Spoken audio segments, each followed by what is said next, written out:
ದಿನಾಂಕ 28/9/2025 ಅಂದ್ರೆ ಮೊನ್ನೆ ರಾತ್ರಿ ಇಂಡಿಯಾ ಮತ್ತು ಪಾಕಿಸ್ತಾನ ಮ್ಯಾಚ್ ಇದ್ದಂತ ಸಂದರ್ಭದಲ್ಲಿ ರಾತ್ರಿ ಯಾವುದೇ ಅಹಿತಕರ ಘಟನೆ ನಡೀಬಾರದು ಅಂತ ನಮ್ಮ ಅಧಿಕಾರಿ ಸಿಬ್ಬಂದಿಗಳೆಲ್ಲ ರೌಂಡ್ಸ್ ಅಲ್ಲಿದ್ರು.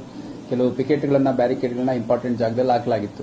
ಆ ಸಂದರ್ಭದಲ್ಲಿ ಸುಮಾರು 11:30-12 ಗಂಟೆ ಸಮಯದಲ್ಲಿ ಮ್ಯಾಚ್ ಮುಗಿದ ಸಂದರ್ಭದಲ್ಲಿ ಅಲ್ಲಿ ರೌಂಡ್ಸ್ ಅಲ್ಲಿದ್ದಂತ ನಮ್ಮ ಸಿಬ್ಬಂದಿಗಳು ಹೋಗ್ಬಿಟ್ಟು ವಿವೇಕಾನಂದ ಸರ್ಕಲ್ ಇರೋ ಒಂದು ಸೈನಿಕ ಮೆಸ್ ಅನ್ನುವಂತ ಅಲ್ಲಿ ಇನ್ನು ಓಪನ್ ಇದೆ, ಕ್ಲೋಸ್ ಮಾಡಿ ಅಂತಂದು ಸೂಚನೆ ಕೊಟ್ಟಿದ್ದಾರೆ. ಆ ಸೂಚನೆ ಕೊಟ್ಟಂತ ಸಂದರ್ಭದಲ್ಲಿ ಅವರು ಸೂಚನೆಯನ್ನ ಪಾಲಿಸಿಲ್ಲ ಮತ್ತು ಅಲ್ಲಿ ಸಂಘರ್ಷಕ್ಕಿಳಿದ್ರು ಅಂತಂದು ನಮ್ಮ ಸಿಬ್ಬಂದಿಗಳು ಕರ್ತವ್ಯಕ್ಕೆ ಅಡ್ಡಿಪಡಿಸಿದ್ದಾರೆ ಅಂತಂದು ಒಂದು ಕಂಪ್ಲೇಂಟ್ ಅನ್ನ ಕೊಟ್ಟಿದ್ದಾರೆ. ಸೊ ಅಲ್ಲಿ ನಡೆದಂತ ಘಟನೆಯನ್ನ ಕೂಲಂಕುಷವಾಗಿ ನಾವು ಪರಿಶೀಲಿಸಲಿಕ್ಕೆ ನಮ್ಮ ಅಧಿಕಾರಿಗಳಿದ್ವಿ. ನಾನು ಕೂಡ ನಿನ್ನೆ ಭೇಟಿ ಮಾಡಿದ್ವಿ. ನಂತರ ಆ ಲೇಡಿ ಏನಿದ್ದಾರೆ, ಯಾರು ಇಂಜೂರ್ಡ್ ಇದ್ದಾನೆ ರಾಮು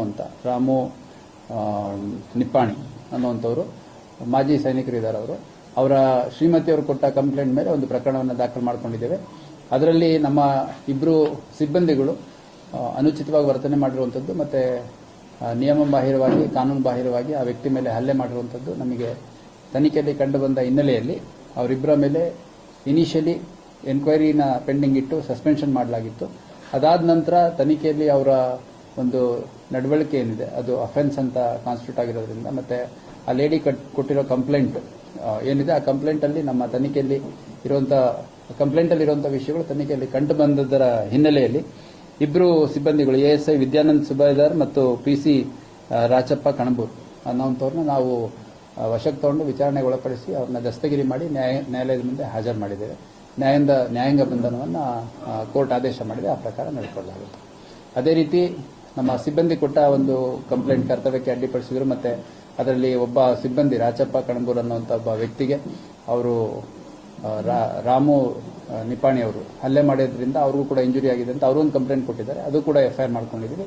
ಅದನ್ನ ಇನ್ವೆಸ್ಟಿಗೇಷನ್ ಮಾಡಲಾಗುತ್ತೆ. ಮತ್ತೆ ಬಹಳ ಸ್ಪಷ್ಟವಾಗಿ ನಾನೆಲ್ಲ ನಮ್ಮ ಅಧಿಕಾರಿ ಸಿಬ್ಬಂದಿಗಳಿಗೆ ಎಲ್ಲೇ ಈ ತರ ಟೈಮ್ ಮೀರಿ ನಿಯಮ ಬಾಹಿರವಾಗಿ ಅಥವಾ ಸಮಯ ದಾಟಿ ಈ ತರ ಯಾವುದಾದ್ರು ಅಂಗಡಿ ಮುಗ್ಗಟ್ಟುಗಳಿರ್ಬೋದು, ಬೇರೆ ಕಮರ್ಷಿಯಲ್ ಎಸ್ಟಾಬ್ಲಿಷ್ಮೆಂಟ್ಸ್ ಇರ್ಬೋದು, ಇವೆಲ್ಲ ಇದ್ದಂಥ ಸಂದರ್ಭದಲ್ಲಿ ನಿಯಮಗಳ ಪ್ರಕಾರ ಅದನ್ನು ಮುಚ್ಚಿಸಲಿಕ್ಕೆ ಸೂಚನೆ ಕೊಡೋದು ಅವಕಾಶ ಇದೆ. ಆದರೆ ಈ ರೀತಿ ಸಂಘರ್ಷಕ್ಕೆ ಇಳಿಯುವಂತ ಅವಕಾಶ ಇಲ್ಲ. ಹಾಗಾಗಿ ನಮ್ಮ ಸಿಬ್ಬಂದಿಗಳಿಗೂ ಕೂಡ ನಮ್ಮ ಅಧಿಕಾರಿಗಳ ಮುಖಾಂತರ ಎಲ್ಲರಿಗೂ ಈ ವಿಷಯದ ಬಗ್ಗೆ ಮನವರಿಕೆ